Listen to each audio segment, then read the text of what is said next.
Welcome to Influential Entrepreneurs, bringing you interviews with elite business leaders and experts, sharing tips and strategies for elevating your business to the next level. Here's your host, Mike Saunders. Hello and welcome to this episode of Influential Entrepreneurs. This is Mike Saunders, the Authority Positioning Coach. Today we have back with us James Kroshus, who's the president of Treasure Valley Retirement Shield, and we'll be talking about estate planning. James, welcome back to the program. Thanks for having me. Hey, I really enjoy your perspectives on things, and I think that it is really powerful to be able to clearly articulate complicated subjects. And I know that estate planning can be a very complicated subject, and it needs to be addressed well ahead of the time where things are needed. So let's kind of dive right into estate planning. How can proper estate planning shield loved ones from outside threats? Great question, because there is a legal system out there that's hoping you don't have your affairs in order. Yeah. Because that's when they actually really can take advantage. Actually, if you don't have your affairs in order, what you've actually done is made an attorney a beneficiary, and they get paid first. I've been through so many probates where the attorney, I was an executor on a number of estates because the people didn't do a trust. And every time, in every case, I had to write the attorney out a check before I wrote the beneficiaries a check. Yep. And so if you don't, just one more thing on the bucket list, we have to take care of it. And so we put our affairs in order, and we throw the attorneys a bone. I don't do trust. I'm not an attorney, but I use attorneys to do my trust. Yeah. So we throw the attorneys a bone while you're alive so they don't come after two arms and a leg when you're gone. If you don't have your affairs in order, you're actually letting an attorney probate your estate. We want you to write out the check to the attorney while you're still alive. Because if you wait until you're gone, you're going to sign a blank check on your estate, and he gets to fill it out. You know, and that's a great point, and it brings up kind of a cliche in the industry. And I know that any attorney would probably publicly deny it, but in probate, they drag on. They're known to drag on long time, and the attorneys tend to just kind of kick the can down the road a little bit and charge a little fee here. And the longer it draws out, the more they are paid. And to your point, they get paid first. So they're going to milk it as long as they can. And that's just the way things are. So how can you avoid that and get more of your money quicker, faster with less strings? Maybe doing some proper estate planning. That's a really big point. Well, it used to be that attorneys charged by the hour, but now they charge by the syllable. And that's even worse. And you know, I just had a family member go through a probate, and his aunt had left him about $500,000 in stuff, real estate and stuff, and she paid a huge price to an attorney to do a trust, something like in the neighborhood of $14,000. Because she was single and she was older, the attorney said, now, Betty, we'll just call her Betty, let me keep these documents for you so that when you're gone, I can help your heirs. Oh, that sounds like a great idea. Yeah. Well, she passed away. The attorney called my relative and said, come on in. We need to talk about probating the estate. Well, what the attorney did not do is he didn't fund the trust. In other words, he didn't transfer assets to the trust. And so do you know what he charged my relative? After charging this woman something like $14,000 for a trust, he didn't fund it. He charged my relative $70,000 to probate one piece of property. Well, we make sure one of the most important aspects of putting together an estate plan is to make sure you transfer the assets to the trust, or guess what? You're going to have a probate anyway. Your trust has no teeth unless it owns assets.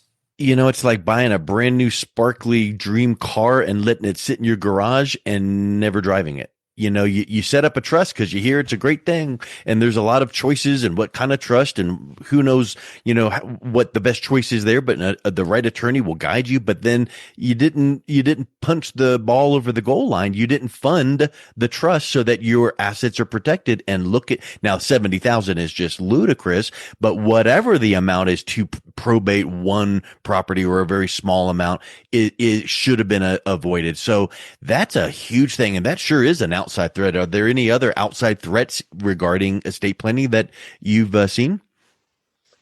Well, sometimes it's not just outside threats. Again, if we work with an educated advisor, one who really cares about you, then they're going to make sure that all of these things are taken care of. As a matter of Mhm. fact, as I started doing helping my clients, because as I got older, I saw people die, and then I saw the Sure. problems created with just a will.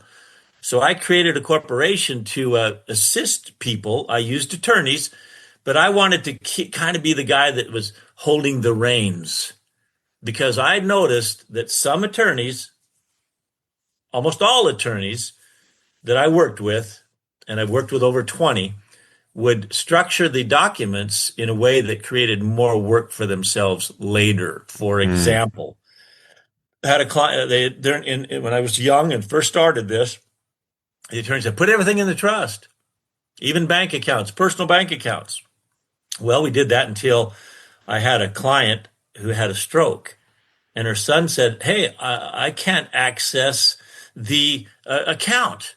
I can't access her money, and I have to pay her bills. So I called the attorney, Hmm. said, well, that's right. We have to hire some doctors to say she's not competent. We have to go before the courts, get a guardianship or a conservatorship. Then he can pay her bills. Hmm. And he said, oh, by the way, that's going to cost about $10,000, and it has to be renewed every 12 months. And then all of a Wow. sudden it dawned on me. That's why you don't put personal accounts in the bank, in the trust, because you can't access them if they're in the trust until a death. So Wow. after that, I learned through sad experience that you have to measure these things and make sure it's in the client's best interest. So that how to solve that problem is you just have a child on as a signer. Yeah. Yeah. Yeah. Yeah. Things like that that maybe attorneys won't tell you. Yeah, I just think that sometimes we have to learn by mistakes, whether it's ours or other people's, and hopefully someone listening to that example right there can go, ooh, that's a good point. Let me tuck that away and make sure that I'm taken care of. So some of those outside threats are just powerful and really, really critical to take advantage of and of learning and addressing. What about threats that are closer to home? I think you mentioned that one right there. Are there other ones that we should be aware of? Well, let me just tell you a story. There is. I had two sisters come into my office, and it was a dark day for them. Their mother had passed away a couple of years earlier, and their 81-year-old father married a 40-year-old woman who had children. Mm, And then a year later, after they got married, this 40-year-old woman died of a heart attack. mm, But somehow she finagled this 81-year-old man, and he transferred the family home and a $500,000 in securities to this woman. mm, So what happened? He disinherited his own family. As a matter of fact, her children called my two clients and said, we're going to let your father live in our house until he dies, then we're going to sell it. This was the house these two girls were raised in. How could proper planning prevent that? Well, proper planning would who is going to be the successor trustee. Now, it was mm, okay for that dad to be the successor trustee, but one of those daughters needed to be a co-trustee with the dad so that that couldn't happen. Because I believe there are people, scavengers and wolves, that actually date from the obituary section. Yeah.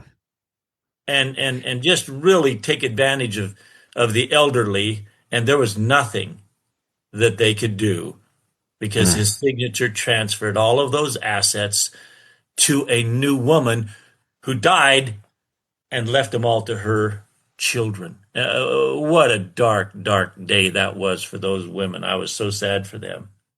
You hear those stories and you think, oh, that would never happen to me until it does. And you hear the ones about, oh, someone got a phone call and it was from the grandson and we need money, go to the ATM. You hear those stories, but it happens. And dating from the obituary sounds funny to say, but I'll bet it happens. And we see the results of what it happens. And it feels like almost like you've been disinherited when that went about. So what were some of those ripple effects from the extended family when that happened? Well, they can you imagine the darkness of No. that? Yeah. Here, the family home and a $500,000 of investments went to someone that wasn't even related. You can't get worse than that. Hmm. I'm telling you, one of the greatest aspects of the retirement shield is to shield your family from predators after you're gone. Let me just tell you, I I saw these things happening with my family, or not with my family, but with my clients. But I was never motivated until it happened to us. My mother had a modest estate, and she had a will, but she wouldn't do a trust. At the end result was I had siblings who didn't speak to each other over 10 years, for over Hmm. 10 years, because two emotions surface almost simultaneously after mom and dad are gone. Oh, and they're both green: grief and greed. Yep. And they come at the same time. It's strange when that happens because mom and dad are the glue that hold the family together. It's like the kids are, to use another analogy, the kids are the spokes in the wheel, and the parents are the hub of the wheel. Hmm.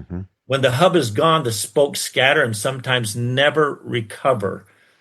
The Hmm. trust is a document of affection. It's a replacement hub while the family grieve. Yeah. It, it, it, it's something, it's something you leave behind to fill the void so that your children can lean on. Think about this. Your children have never taken a breath without you.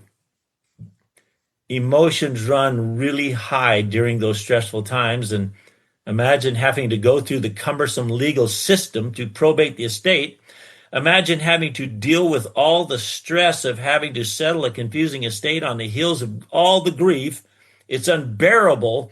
It's something that we should never put that on our children. So, what Hmm. happens with the trust? Mom and dad are still there. They're still guiding the children through the settlement process. It truly is a document of affection and shields the children as if you were still there. That's And why like it's important. and like we've said before, people would nod their heads and say, "Yeah, what you just said there, I fully agree with." But you need to make sure you're taking care of that well ahead of the time that you need it, because guess what happens? What happens is if you don't take care of it and then you think, oh, well, let me go put something like this together, you're under duress. Maybe there's not enough time to do it the right way. So make plans. Secondly, I know that we're not speaking as attorneys and we're talking about the word trust, but there are many types of trusts: revocable, irrevocable, living, and probably 10 other variations. But the point is, you need to get with someone, a financial professional like yourself and a legal professional, to put together the right plan with the right trust, because there is never a cookie cutter solution for every single person out there. Yeah, you're right, and there are irrevocable trusts, and we don't usually recommend them in a rare case, and that's because you basically have to trust a trustee that isn't related to you. Hmm. You give somebody else total control over your estate. Maybe that's not. I've seen some really bad stuff happen when we, you know, A revocable living trust fits 99% of the people that we deal with. We turn them over to somebody else if it's not going to be that kind of trust. Hmm. I think that I love how you said it's like a gift of love, because when you put the right plan in place, your heirs, your family, your legacy is taken care of. Another aspect of that is putting together the right estate plan to minimize taxes. And we don't have time to get into a 5-hour discussion on that, but I know that you would agree with the fact that putting certain guardrails in place regarding trust and passing your assets on to heirs is as much as possible to make sure that you're doing that in a tax efficient manner. Well, let me add this. You know what buyer's blues is? Kind of like buyer's remorse.